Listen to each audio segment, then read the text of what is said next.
हे, तुम अभी तक रेडी नहीं हुई? तुम्हारे लिए बहुत कुछ प्लान किया है। शादी के बाद आकर तुम्हारा ये पहला बर्थडे है।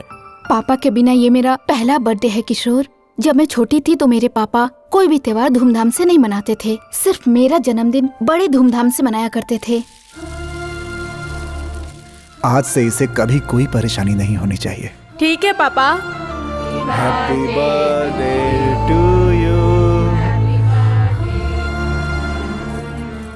बेटियों के सामने कोई हो या ना हो, बस उनके पापा होने चाहिए, उससे हिम्मत मिलती है। और मेरे पापा फोन ही नहीं उठा रहे। पापा के बिना अब मैं कोई जन्मदिन नहीं मनाऊंगी। क्या तुम लोग अभी यहीं पर बैठे हो? चलो इसे साइड में रखो।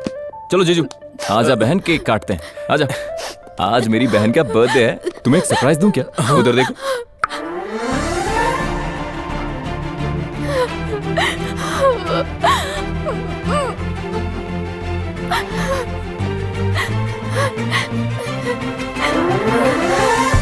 थैंक्स भैया। सॉरी पापा जी, ये सब मेरी गलती से है। एक ही बात और कितनी बार बोलोगे बेटा? तुमने हर लेटर में यही तो लिखा है। हाँ, लेटर? फोन नहीं उठाएंगे इसलिए मैंने लेटर भेज दिए।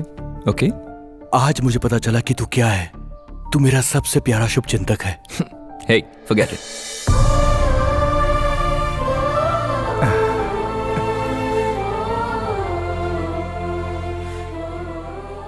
तेरे पापा कठोर जरूर हैं, लेकिन ये तुझे रोज याद करते हैं। हर बाप ऐसा ही होता है, बेटे को कंधे पर उठाकर पालता पोसता है, लेकिन बेटी को दिल में बिठाकर पालता है। 20 साल पाली हुई बेटी अगर किसी और के साथ चली जाए तो गुस्सा तो आता ही है बेटा। जब आपको गुस्सा आया तो वो सिर्फ गुस्सा नहीं था पापा, उसमें प्यार भी तो था जो आपको यहाँ तक ले आया। अगर तुझे इतनी ही समझ थी बेटा तो मेरी एक छोटी सी बात पर घर छोड़कर क्यों चला गया? बचपन में आप ही ने तो कहा था पापा कि बहन को कोई भी परेशानी नहीं होनी चाहिए, और आज जब बात इसकी लव मैरिज की आई तो मैंने उसमें भी उसका साथ दे दिया।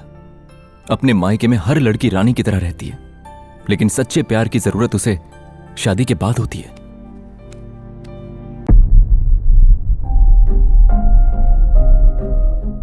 अब बताओ तुम कौन हो और चेयरमैन की बेटी बनकर क्यों आई हो? मैं वीरभद्रपुर से हूँ। पापा का नाम नागेश्वर है। जो सोचते हैं उसे कर दिखाने में उनसे ज्यादा जिद्दी कोई नहीं। भले ही तुम लोग भीख मांगो या फिर सड़क पर रहो, लेकिन मैंने जो सोचा है वही करूंगा। मैं यूएस में पढ़ाई कर रही थी, तभी पापा को हार्ट अटैक आया और मैं इंडिया आ गई।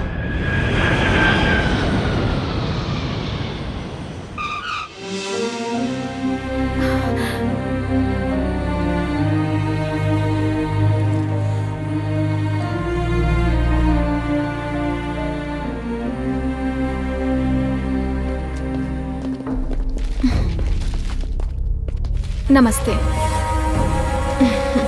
बैठिए। बैठिए बैठिए।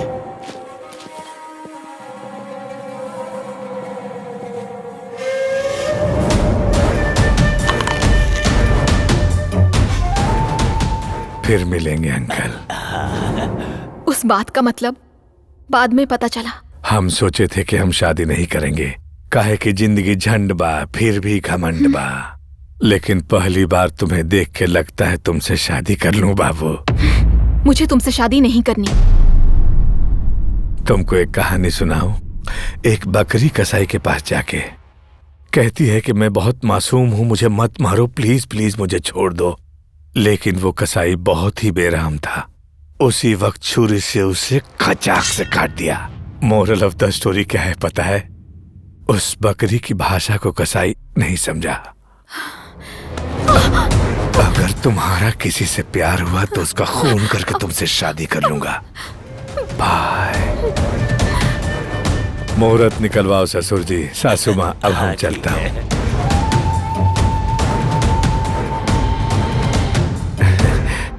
बाबू अब शादी पर ही मिलेंगे। कुछ भी हो जाए लेकिन उससे ही तेरी शादी होगी। क्यों पापा? उसके डर से इसकी शादी करवाओगे? डर से नहीं कर रहा हूँ, अपनी इच्छा से। इंदु, तुम इसी वक्त अमेरिका चली जाओ, वहाँ कहाँ रहोगी मत बताना। इधर दे। पापा, पापा रुकिए। चाहे कोई चाहे या ना चाहे, ये शादी होकर रहेगी। अगर और एक पल वहाँ पर रही तो कहीं उससे शादी न करवा दें, इसीलिए मुझे अपने घर से भागना पड़ा और मैं एमडी बनकर तुम लोगों के सामने हूँ। तुम एमडी बनकर आई वो तो ठीक है, पर ये तो बताओ कि असली चेयरमैन की बेटी कहाँ है? यहाँ है। स्मिता ही चेयरमैन जी की बेटी है। हम दोनों बेस्ट फ्रेंड्स हैं।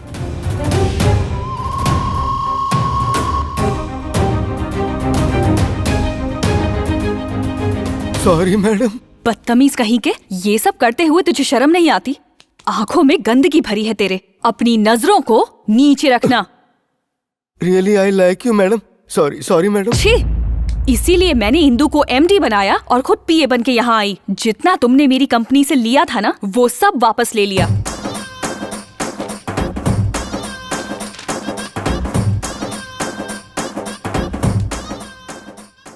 इंदु यहाँ पर है, ये बात रवि यादव को नहीं पता। तो फिर से जो लोग लेकर गए थे वो लोग? वो इंदु के पापा के भेजे हुए लोग थे। सोचा जब तक इसका पासपोर्ट नहीं मिल जाता ये यहाँ सेफ रहेगी, लेकिन उन्हें पता लग गया।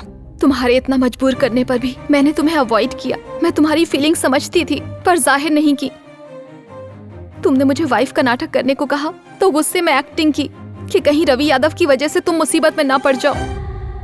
मैं तुमसे बहुत प्यार करती हूँ। आई लव यू कल्याण।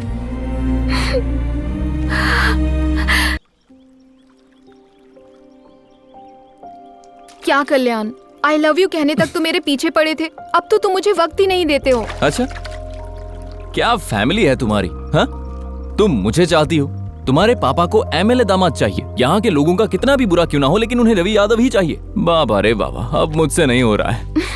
कल्याण। हाँ, मैं जानता हूँ तुम क्या कह रही हो। हाँ राज भाई। सर, हमारे नल पर पेंट करने वाला मुन्ना बहुत ही सीरियस है। मेरे बेटे को खांसी आ रही थी, मैंने डॉक्टर को दिखाया, डॉक्टर कुछ नहीं बोला। आज तो इसके मुंह से खून आ गया। मैं बचूंगा ना भैया? तुम्हें कुछ नहीं होगा डॉक्टर। मैं अपने भाई को बढ़ा पाऊंगा ना भैया? तू कुछ मत बोल बेटा। मैं उसकी पढ़ाई के लिए बहुत पैसे जमा करूंगा। नहीं,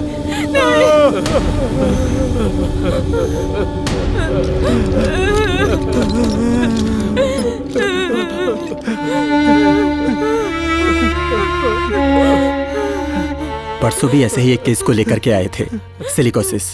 इस बीमारी का कोई इलाज नहीं है। उस फैक्ट्री में जो काम करेगा उसे ऐसी मौत मिलना कॉमन ही है ना। यहाँ पर इतना कुछ हो रहा है तो कोई बोलता क्यों नहीं है? कोई कुछ नहीं बोलेगा सर। जब ये जिंदा था तब किसी ने कुछ नहीं बोला, तो अब क्या बोलेगा? पर अब ये मर गया है राज भाई। जब तक जिंदा था ना, वो अपने भाई को पढ़ाना ही चाहता था और कुछ नहीं। लेकिन अब हे मुन्ना, तेरे भाई को मैं पढ़ाऊंगा रे। वो भी कहाँ है सर? एक हफ्ते से इसकी तबीयत खराब होने से ये घर पर था, तो उसके लोग आकर जबरदस्ती इसके भाई को उठाकर ले गए। वो अभी भी वहीं पर है। ये फैक्ट्री कहाँ पर है? क्यों पूछ रहे हो सर? मैंने कहा फैक्ट्री कहाँ है?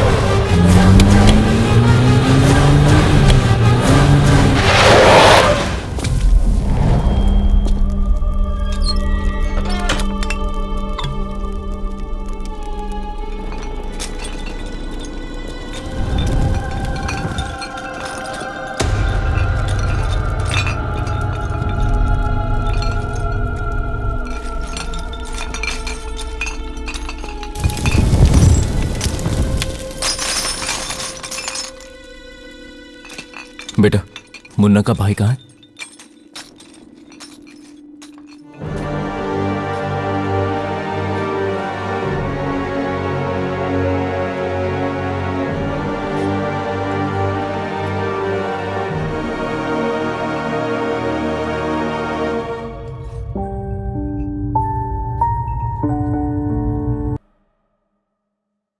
आप ज्यादा से ज्यादा 4 दिन पढ़ाएंगे सर। उसके बाद हमें ये चाहिए वो चाहिए कहकर हमारे सर पे बैठेंगे। हम सब जानते हैं सर। पढ़ लेंगे लेकिन नौकरी कौन देगा? पढ़ाई सिर्फ नौकरी के लिए या सैलरी के लिए नहीं होती, जिंदगी को अच्छा बनाने के लिए होती है। एक लड़की ने एक बहुत अच्छी बात कही थी, बच्चों को जायदाद दोगे तो खर्च होने तक जिंदा रहेंगे, पढ़ाओगे तो हमेशा जीते रहेंगे। बात तो सच है बेटा, ये हमारे अच्छे के लिए सोच रहे हैं। काहे का अच्छा? बिना किसी पढ़ाई के मेरा बेटा हर महीने 2000 कमा लेता है। इनकी बात मानकर अगर उसे स्कूल भेज देंगे तो वो पैसा कहाँ से आएगा? कौन देगा? मैं दूंगा।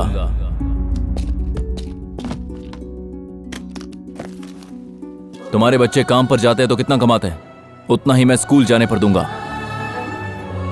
मेरा बेटा इसी उम्र में कमा रहा है ये सोचकर फर्क महसूस मत करो। कल वो जब बड़ा होगा तो सोचेगा कि मेरे बाप की वजह से मेरी जिंदगी बर्बाद हुई। बेकार ही वो आपके लिए नाराज हो जाएगा, तब अफसोस करोगे। जब बच्चे पैदा होते हैं तब हमें माँ बाप का बस नाम मिलता है, लेकिन जब हम उन्हें किसी लायक बनाते हैं तब माँ बाप की जीत होती है। अगर अनाथ बच्चे ऐसा खतरनाक काम करते हैं तो ये उनकी बदनसीबी है। माँ बाप खुद ऐसे काम के लिए भेज रहे हो तो वो तो सरासर पाप है।